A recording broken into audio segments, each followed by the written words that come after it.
Hi, this is the Good Life Investor, and today's topic is Italian dual citizenship requirements. How do you get your Italian passport by descent? A lot of people are actually eligible for the Italian citizenship and the Italian passport by descent, and they are confused regarding the rules, what can be done, how much time it takes, and all of that. So I'm going to cover this topic in some detail. Before we get started, if you're new to my channel, my name is Jay Suresh, and here we discuss investments that lead to residencies and citizenships and changes in programs, new programs, and a whole lot more. So if you haven't subscribed, subscribe right now so you are updated on any changes to any programs. And if you like the kind of content I create, give me a thumbs up and let's get started.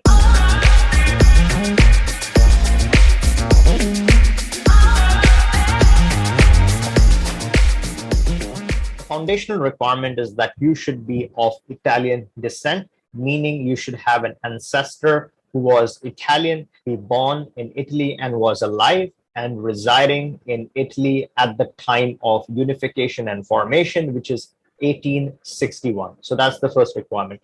And they shouldn't have naturalized in any other country by 1912. So there are certain nuances where, let's say, the ancestor in question then moved on and naturalized in any other country. And if that happened after your birth, then you can still qualify claiming that at the time or before the naturalization, you still had access to your Italian citizenship. So there are several permutation combinations based on your personal circumstances, which need to be looked at. And accordingly, you may still qualify. So what are the requirements to prove your ancestry? Now you can provide documents like marriage certificates, birth certificates, death certificates, records like church records or Ellis Island records, or any documentation that can prove your relationship to your ancestor.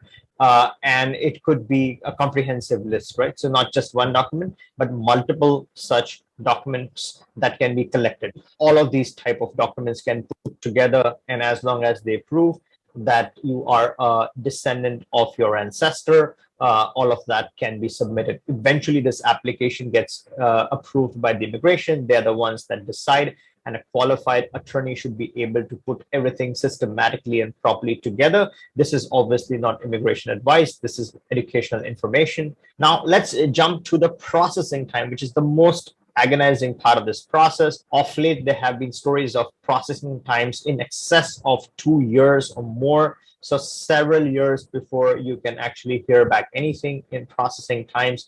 Again, based on your documentation, it can be even further delays, etc. If you can wait for 2 or more years, that's great. But if you're looking for something in the interim or something quick or immediate, there's several residencies and citizenship options that you can qualify for.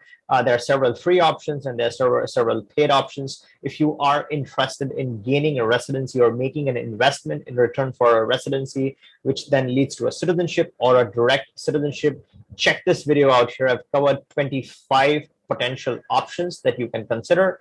And if you want to get started with any of these applications, residencies, or citizenships, click the link in the description, book a call with us, and we can get you started. We can discuss what can best fit your circumstances, and that way we can help you get started. And if you haven't still subscribed, definitely go ahead and subscribe so you are up to date on any changes to any of these programs. And a quick reminder, if you like this video and haven't already, give me a thumbs up. And until next time, you take care and goodbye.